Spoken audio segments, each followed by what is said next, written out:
약할 때 강함 대신에 나의 보배가 되신 주 나의 모든 것. 주 안에 있는 보물을 나는 포기할 수 없네. 주 나의 모든 것. 십자가 죄사하셨네. 십자가 죄사하셨네. 주님의 이름 찬양해. 주 나의 모든 것. 쓰러진 우리를 세워주십니다. 쓰러진 나를 세우고 나의 빈잔을 채우네. 주 나의 모든 것. 예수 어린 양,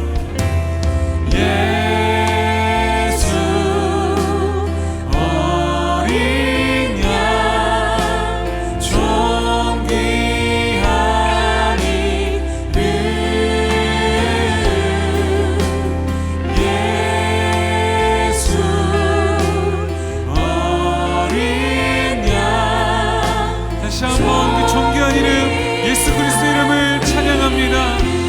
예수 어린 양, 예수 어린 양, 존귀한 이름. 예수 어린 양,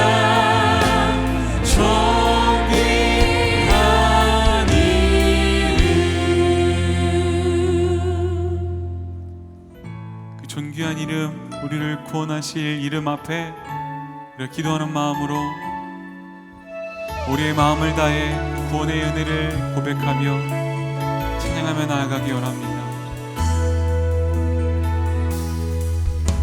슬픈 마음 있는 자,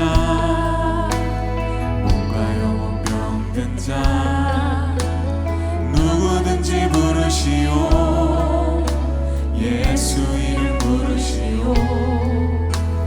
그 이름을 믿는 자, 그 이름을 부르는 자, 그가 어떤 사람이든 그는 구원 얻으리니. 은과 금 내게 없으나,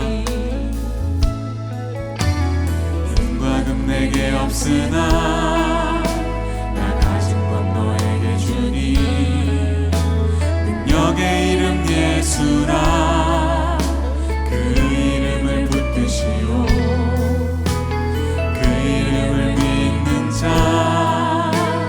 그 이름을 외치는 자, 그가 어떤 사람이든 그는 주의 영광 보리라.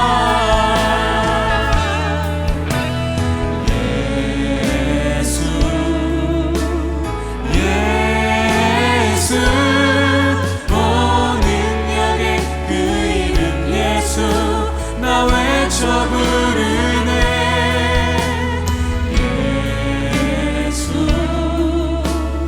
예수, 오 구원의 그 이름 예수.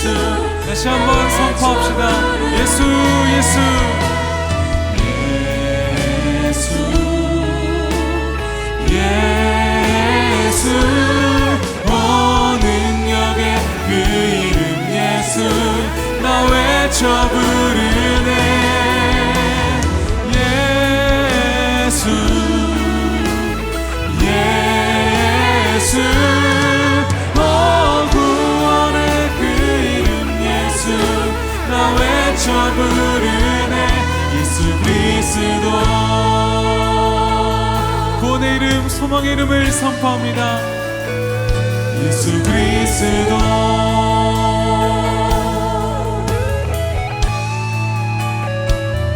예수 그리스도.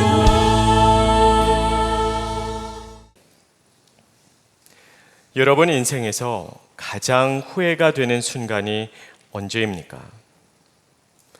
사업상의 좋은 기회를 놓쳐버린 때일 수도 있고, 잘못된 결정으로 인하여 소중한 것을 잃어버린 날일 수도 있겠죠. 그런가 하면 내가 진심으로 사랑하는 사람에게 큰 상처를 준 나를 오늘날까지도 후회하시는 분이 계실지도 모르겠습니다. 우리는 완벽한 삶을 살 수 없기에 누구에게나 후회는 반드시 남습니다. 그러기에 이런 생각이 들 때도 있지 않습니까? 만약에 시간을 되돌려서 과거로 돌아갈 수만 있다면 얼마나 좋을까? 그때 그 실수를 만회할 수만 있다면, 그 잘못된 결정을 바로 잡을 수만 있다면 우리의 삶에 정말 많은 것이 달라지지 않겠습니까? 그런 의미에서 저는 여러분에게 묻고 싶습니다. 만약에 시간을 되돌려서 과거로 돌아갈 수만 있다면 여러분은 정확하게 언제로 돌아가고 싶으십니까? 만약에 이 질문을 오늘 본문 말씀에 등장하는 에서에게 누군가가 했다면 그는 조금도 망설이지 않고 오늘의 본문 말씀에 기록되어 있는 이 사건이 있었던 그때로 돌아가고 싶어 할 것입니다. 그날은 에서의 인생에서 가장 큰 후회가 남는 날이었기 때문입니다.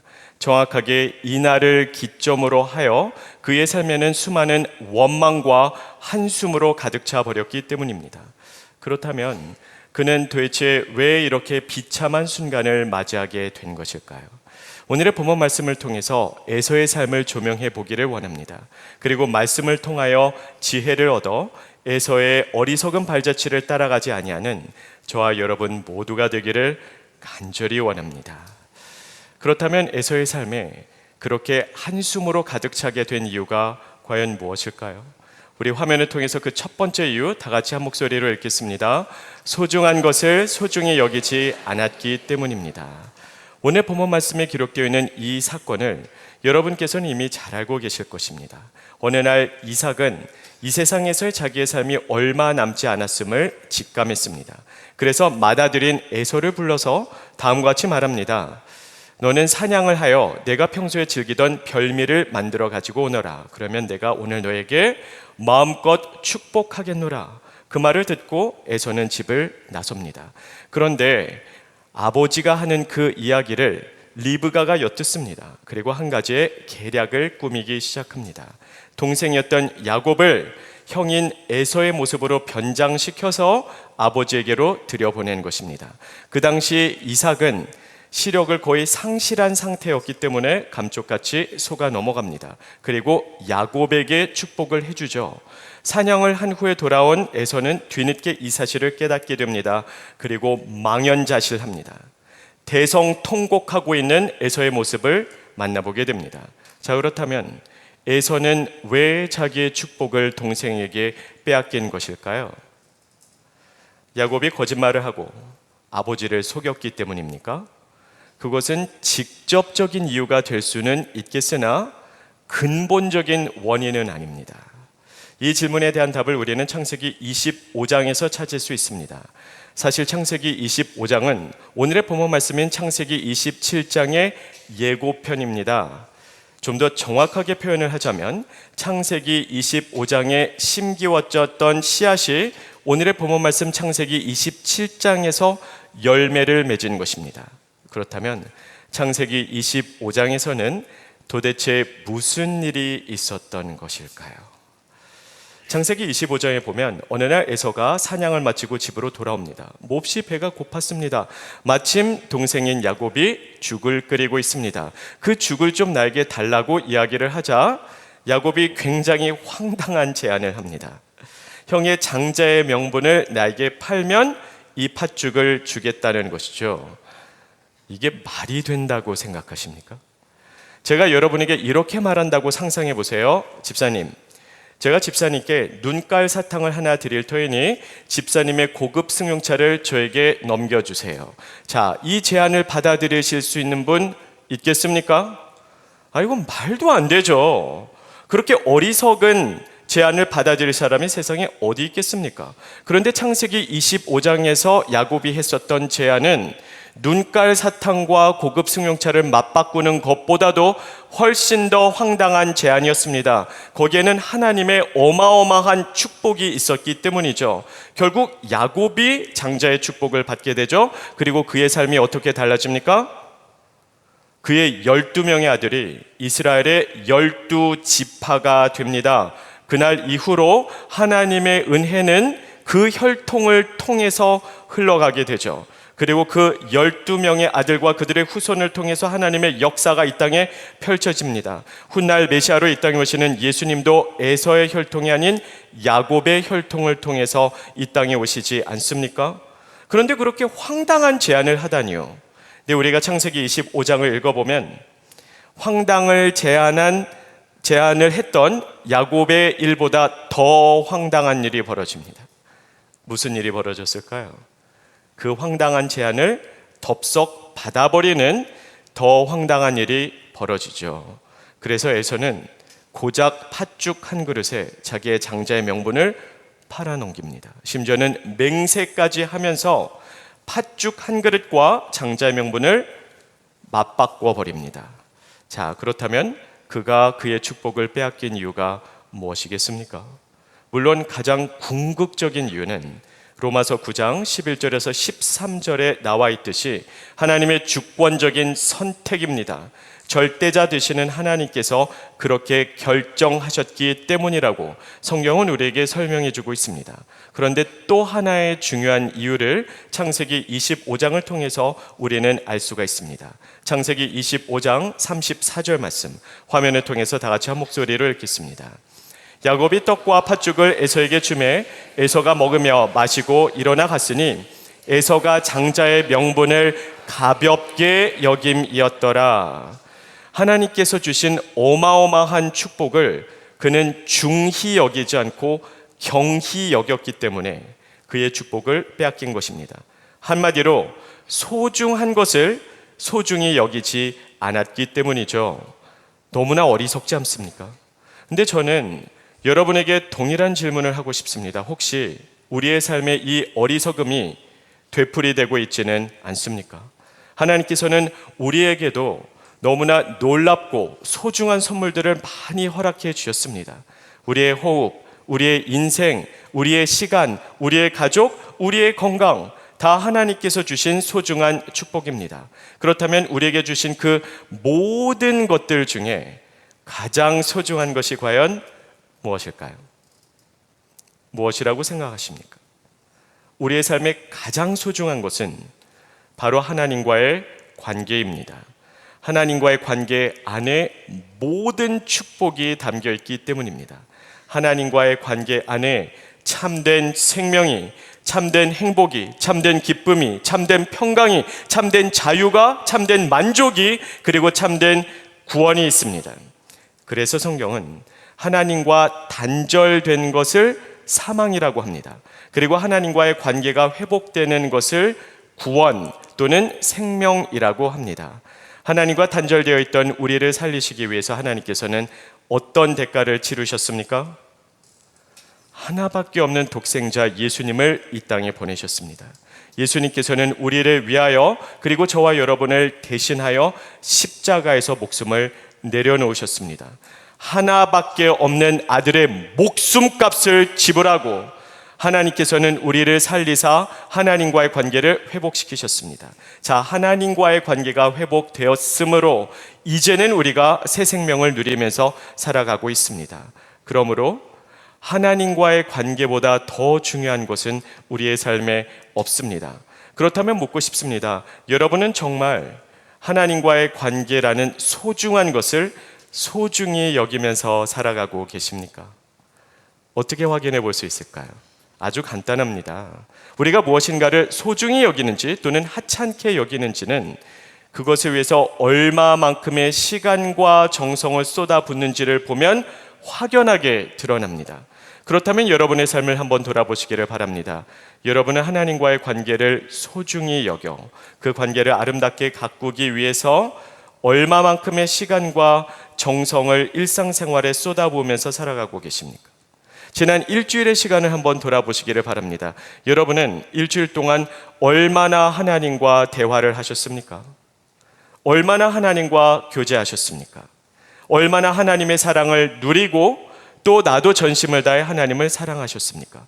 매일매일의 삶 속에서 얼마나 하나님과 동행했으며 얼마나 하나님을 닮아갔고 얼마나 하나님을 증언하는 삶을 사셨습니까? 아니면 혹시라도 하나님과 교제하기는커녕 하나님에 대해서 제대로 생각조차 해보지 못한 채 일주일의 시간이 또 훌쩍 지나가 버리지는 않았습니까? 참 이상하죠.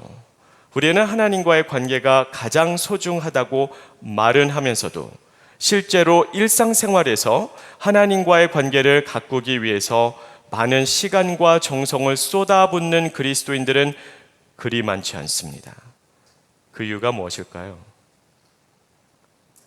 정확하게 이렇게 표현할 수 있겠죠. 우리가 하나님과의 관계를 소홀히 하는 이유는 우리는 배고프기 때문입니다.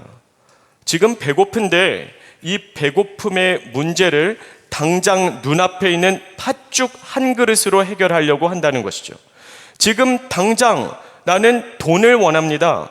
그러니 가장 소중한 하나님과의 관계는 뒷전으로 밀려나고 오로지 사업과 직장에 매진합니다.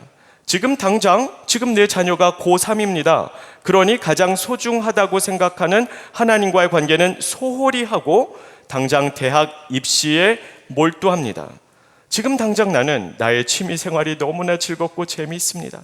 그래서 이 취미 생활을 즐기기 위해서는 없던 시간도 만들어내는데 다만 하나님과 교제할 시간은 없는 것뿐입니다. 사랑하는 성도 여러분, 인생의 진정한 지혜란 가장 소중한 것을 가장 소중히 여기면서 살아가는 것입니다. 하나님과의 관계라는 소중한 보배를 경히 여기지 않고 중히 여겨서 소중히 여기면서 살아가는 저희 여러분 모두가 되기를 주님의 이름으로 축복합니다. 두 번째로 에서의 삶이 이렇게 한숨과 후회로 가득 차게 된 이유가 과연 무엇일까요? 그 두 번째 이유, 우리 화면을 통해서 다 같이 한 목소리로 읽겠습니다. 당연하지 않은 것을 당연하게 생각했기 때문입니다. 자, 오늘 본문 말씀에 보면 굉장히 억울해하고 있는 에서의 모습을 만나보게 됩니다. 그는 지금 분통이 터져서 분노하고 있습니다. 자기가 받아야 될 축복을 동생에게 빼앗겨 버렸기 때문이죠. 그런데 이상하지 않나요? 분명히 우리가 조금 전에 살펴본 바와 같이 창세기 25장에 보면 에서가 자원해서 자기의 장자의 명분을 팔았습니다. 심지어는 맹세까지 하면서 자발적으로 팥죽 한 그릇과 장자의 명분을 맞바꿨습니다. 그러면 이제는 장자의 명분이 동생인 야곱에게로 돌아갔으므로 야곱이 장자의 축복을 받는 것이 가장 자연스러운 일 아닌가요? 그런데 그는 도대체 왜 이렇게 억울해하고 있는 것입니까? 그 이유는 분명합니다. 그는 장자의 축복은 당연히 자기가 받았어야 된다고 생각하기 때문입니다. 저 여러분도 한번 생각해 보세요. 그냥 구두로 내가 장자의 명분을 너에게 팔게 라고 말했다고 갑자기 태어난 순서가 바뀝니까? 그냥 에서가 말로 내가 장자의 명분을 너에게 줄게 라고 했다 해서 에서가 이 땅의 맏아들로 태어났다는 그 역사적인 사실이 갑자기 하루아침에 달라지는 것은 아닙니다. 그러기에 그는 당연히 장자의 축복을 자기가 받아야 된다고 생각했던 것이죠. 다만 하나님의 생각은 달랐습니다. 하나님은 절대 주권자이시기 때문에 하나님께서는 장자의 축복을 받게 될 대상을 바꾸실 수도 있습니다. 물론 대부분의 경우에 장자의 축복은 누가 받죠? 장자가 받죠. 다만 하나님의 주권적인 선택에 의해서 달라질 수도 있다는 겁니다. 다른 말로 하자면 당연하지 않은 것을 그는 당연하게 생각했기 때문에 이를 그르쳐버린 것입니다. 우리의 삶에서도 마찬가지죠. 자, 우리가 당연히 누려야 되는 권리가 무엇입니까? 우리에게 당연한 것은 아무것도 없습니다. 다시 한번 말씀드리겠습니다. 우리에게 당연한 것은 아무것도 없습니다. 우리가 가지고 있는 것, 누리고 있는 그 모든 것이 전적인 하나님의 은혜이기 때문입니다. 여러분은 이 세상에 태어나실 때 무엇을 손에 들고 오셨습니까? 아무것도 없죠. 우리는 빈손으로 왔다가 빈손으로 갈 뿐입니다. 그러므로 지금 내가 누리고 있는 그 모든 것이 하나님께서 허락해 주신 것이요, 하나님의 은혜 가운데 우리에게 잠깐 맡겨진 권리가 아닌 특권이라는 것입니다. 하나님 감사합니다라는 책이 있습니다. 지난주에 추천 도서 중에 하나였죠. 이 책의 저자인 브래든 호프는 이 책을 통해서 우리가 범사에 감사하는 삶을 살기 위해서 반드시 스스로에게 자문해 봐야 되는 질문이 있다고 합니다. 근데 그 질문을 딱 보면 감사하지 않을 수가 없습니다. 우리가 감사하지 않을 수 없게 만드는 그 마법의 질문은 과연 무엇일까요? 우리 화면을 통해서 함께 읽겠습니다. 당신이 가질 것 중에 받지 않은 것이 무엇인가? 여러분도 한번 생각해 보세요. 내가 가지고 있는 그 모든 것 중에 내가 만들어낸 게 있나요? 전부 받은 것 아니겠습니까? 물론 이 책을 통해서 저자는 다음과 같이 이야기를 합니다. 우리가 가만히 생각을 해보면 내가 열심히 일해서, 내가 부지런히 노동해서 돈을 벌어서 나의 능력으로, 나의 노력으로 내가 산 것들이 있죠. 내가 열심히 일해서 내 집을 장만했고, 내가 직장에서 부지런히 일해서 나의 피땀으로 내가 차를 샀고, 또 내가 가지고 있는 컴퓨터, 노트북, 또 성경책 다 내가 구입한 것 아닌가요? 물론 그렇게 생각할 수도 있겠죠. 그러나 저자는 다음과 같은 질문을 던집니다. 생명의 근원이 어디서부터 왔는가? 자, 이것을 다른 말로 표현을 하자면 저는 이렇게 묻고 싶습니다. 이렇게 표현하고 싶습니다. 우리가 열심히 일하고 부지런히 직장 생활을 할 수 있도록 건강을 허락해 주신 이가 누구이십니까? 우리가 살아 숨 쉴 수 있도록 호흡을 허락해 주신 이는 또 누구입니까? 내가 돈을 벌 수 있도록 재능을, 실력을, 은사를, 호흡을 허락해 주신 이는 하나님이시라는 것입니다. 결국 내가 가지고 있는 그 모든 것은 하나님으로부터 받은 것이죠. 그러므로 우리의 삶에 당연한 것은 아무것도 없습니다.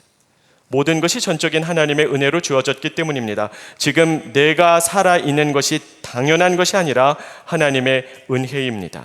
나의 손과 발을 자유자재로 움직일 수 있는 것 또한 당연한 것이 아니라 하나님의 놀라운 축복입니다.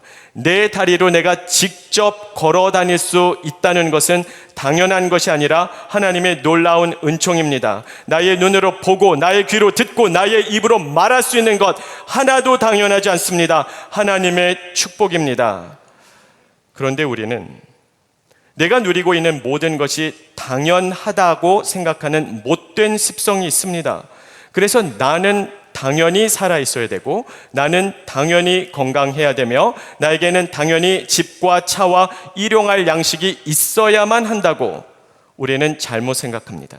그래서 무엇 하나라도 부족하다고 생각이 들 때면 하나님께 불평하지는 않습니까? 항상 기억하시기를 바랍니다. 우리의 삶에 당연한 것은 아무것도 없습니다. 우리의 관계에서도 마찬가지죠. 만약에 여러분의 부모님이 아직도 살아계시다면 그것은 당연한 것이 아니라 하나님의 어마어마한 축복입니다. 만일에 여러분의 자녀가 병상에 누워 있지 않고 건강하다면 그것은 하나님의 놀라운 선물입니다.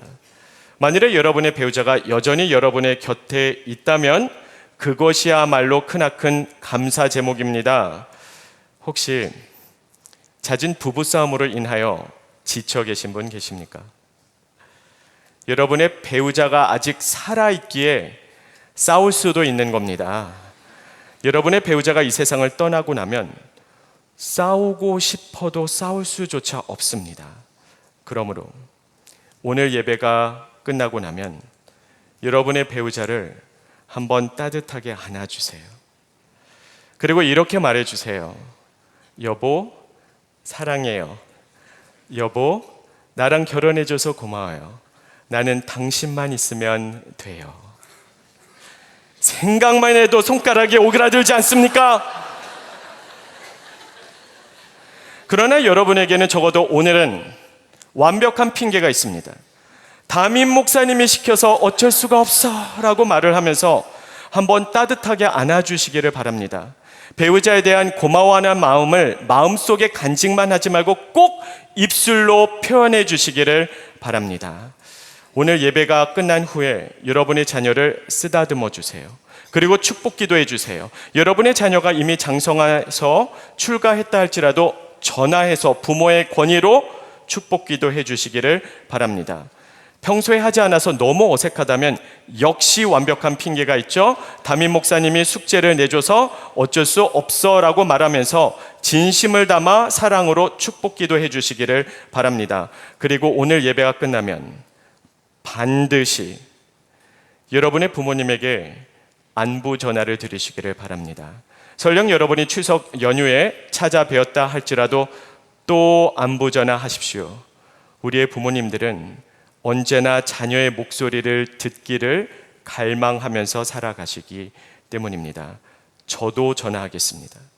여러분도 안부 전화 드리시기를 바랍니다. 그리고 평소에 여러분을 위해서 희생적으로 섬겨주시는 여러분의 목자에게, 여러분의 자녀를 섬겨주시는 교사에게, 지구촌 교회를 섬기는 모든 봉사자들과 교역자들과 사역자들에게 감사의 마음을 표현해 주시기를 바랍니다. 그리고 무엇보다도 이 모든 소중한 축복을 우리에게 주신 하나님께 온 가족이 모여 앉아서 감사 기도를 드리시지 않겠습니까? 삶의 참된 지혜란 당연하지 않은 것을 감사함으로 받아 하나님을 찬양하면서 살아가는 것입니다. 범사에 감사하면서 살아가는 저의 여러분이 되기를 주님의 이름으로 축복합니다. 마지막 세 번째로, 에서의 삶이 그토록 한숨과 불평으로 가득 차게 된 이유가 과연 무엇일까요?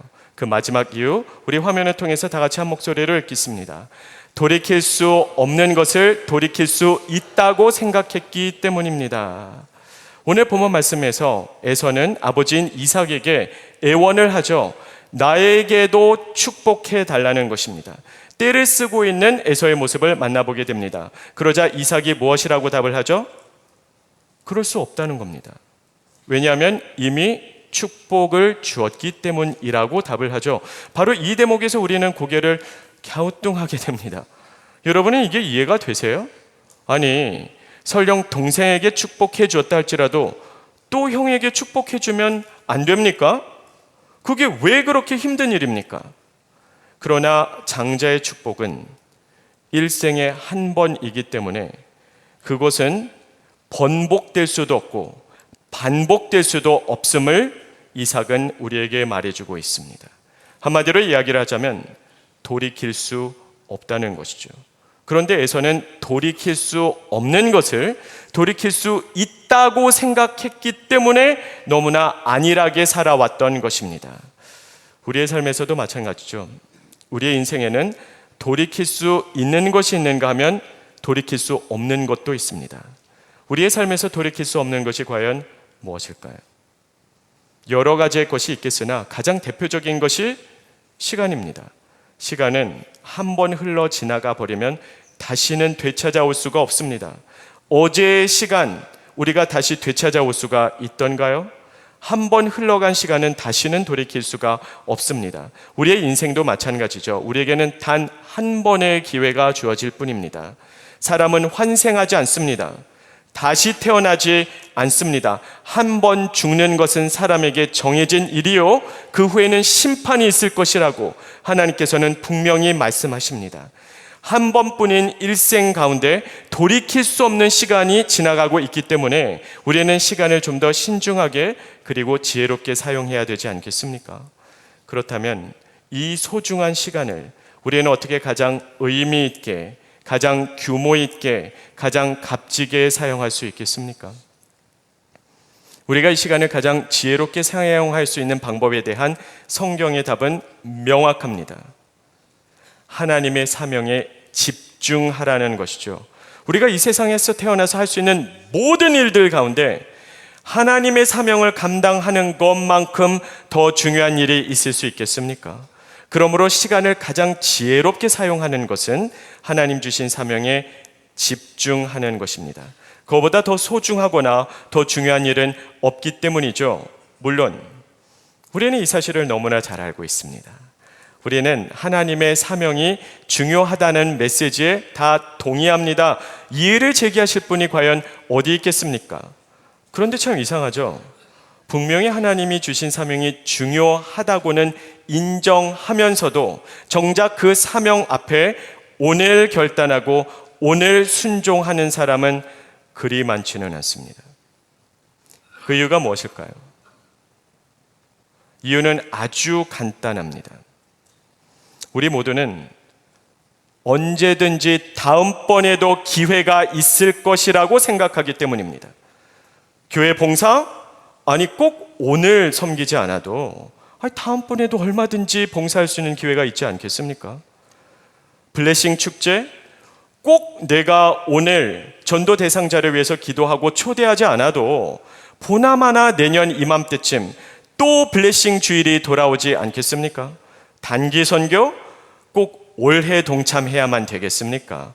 내년 여름이 되면 또 다른 기회가 분명히 있을 텐데요. 구제? 아니 불이웃은 항상 주위에 있습니다.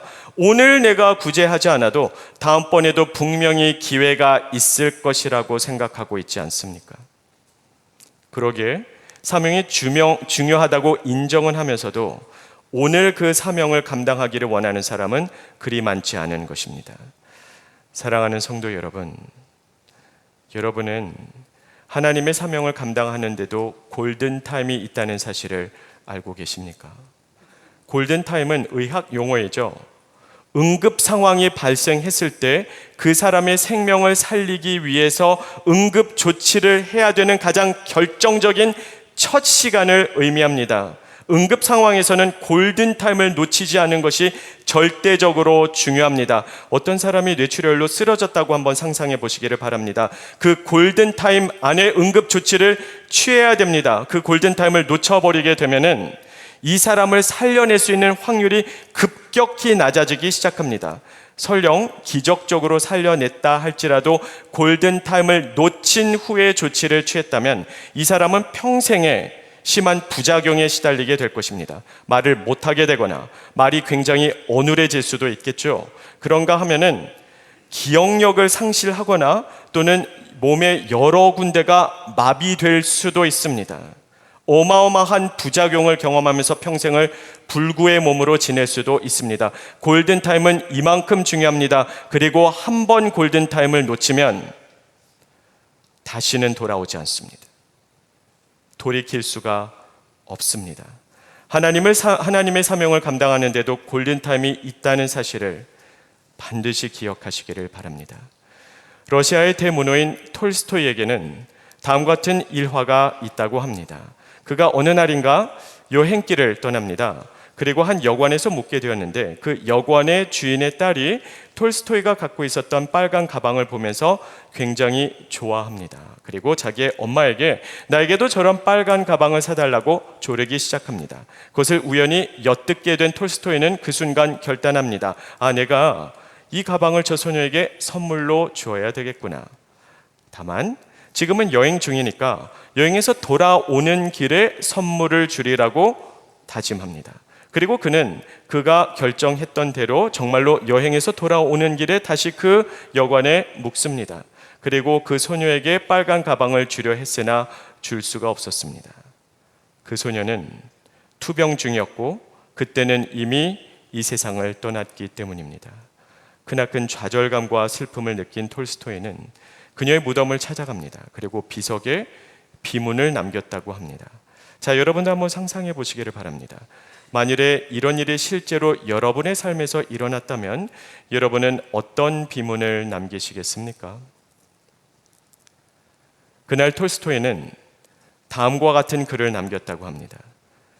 절대로 사랑을 미루지 마라. 자, 이 이야기가 실화인지 아닌지는 확언할 수가 없습니다. 여러 자료를 찾아보았지만 학자들의 의견이 일치하지는 않기 때문입니다. 그러나 이 이야기가 우리에게 전해주고자 하는 메시지는 분명합니다. 세상 모든 일에는 골든타임이 있는데 그 골든타임이 지나가 버리면 다시는 돌이킬 수가 없으니 살아있는 동안에 기회가 주어졌을 때 사랑을 미루지 말라는 겁니다. 저는 여러분에게 동일한 도전을 드리고 싶습니다. 우리의 삶에서 사랑도 그리고 사명도 절대로 미루지 마시기를 바랍니다. 그 골든타임이 지나가 버리면 다시는 돌이킬 수 없을 수도 있기 때문입니다. 그러므로 하나님께서 우리에게 오늘이라고 일컬어지는 날에 기회를 주셨을 때 순종하십시오. 오늘 결단하십시오. 오늘 그 사명을 감당하는 모든 성도님들이 되시기를 간절히 원합니다. 오늘 우리는 에서의 삶을 통해서 우리의 삶을 돌아보는 시간을 가졌습니다. 서두에 드렸던 질문을 다시 한번 여러분에게 드리고 싶습니다. 만약에 우리가 시간을 되돌려서 과거로 돌아갈 수 있다면 여러분은 정확하게 언제로 돌아가고 싶으십니까? 그날 그때를 선택하셨던 이유가 무엇입니까? 혹시라도 소중한 것을 소중히 여기지 않았기 때문입니까? 아니면 당연하지 않은 것을 당연하다고 생각하시지는 않으셨나요? 또는 돌이킬 수 없는 것을 돌이킬 수 있다고 착각했기 때문은 아니겠습니까? 우리는 한번 지나가 버린 과거를 바꿀 수는 없습니다. 그러나 현재의 선택과 현재의 결단으로 미래를 바꿀 수는 있습니다. 그러므로 하나님께서 우리에게 주신 소중한 것을 소중히 여겨 하나님 주신 사명에 집중하면서 살아가는 지구촌교회 모든 성도님들이 되시기를 예수님의 이름으로 축복합니다. 기도하겠습니다.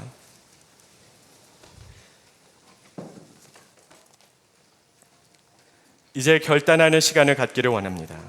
여러분은 하나님의 말씀을 들으셨습니다. 오늘 무슨 결단을 하시겠습니까?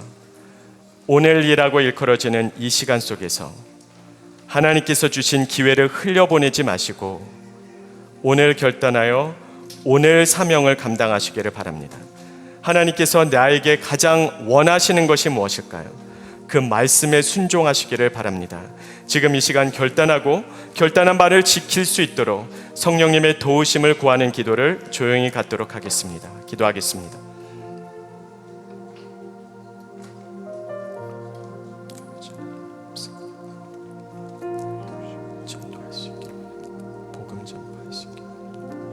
하나님의 사랑을 누리고 전파하기를 원합니다. 성령으로 충만케 하여 주시옵소서. 성령으로 충만케 하옵소서.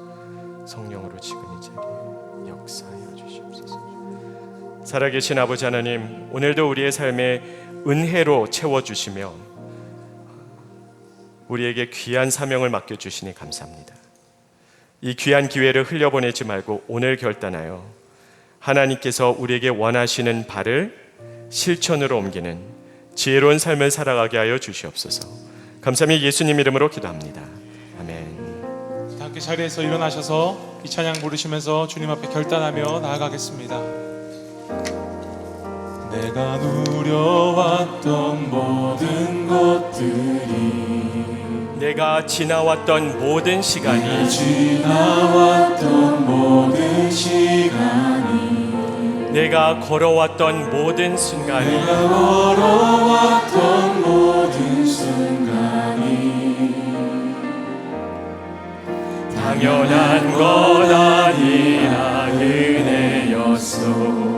아침 해가 뜨고 아침 해가 뜨고 저녁에 노을 봄의 꽃향기와 가을의 열매 변하는 계절의 모든 순간이 당연한 것 아니라 당연한 것 아니라 은혜였소. 모든 것이 은혜 한없는 은혜 내 삶에 당연한 것 하나도 없었던 것을 모든 것이 은혜였소. 내가 이 땅에 태어나 사는 것 내가 이 땅에 태어나 사는 것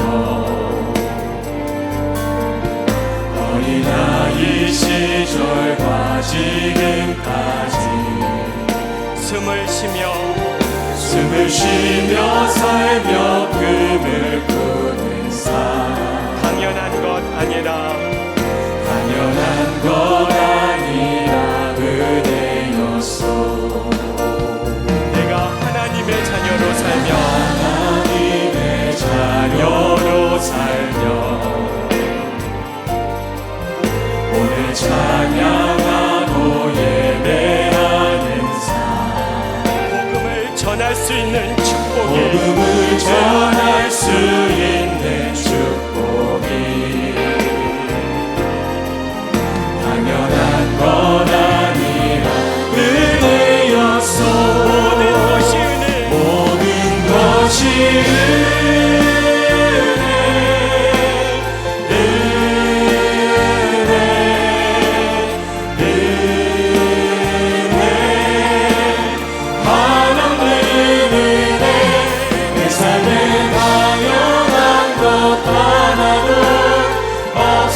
모든 것이 모든 것이 은혜 은혜였소. 모든 것이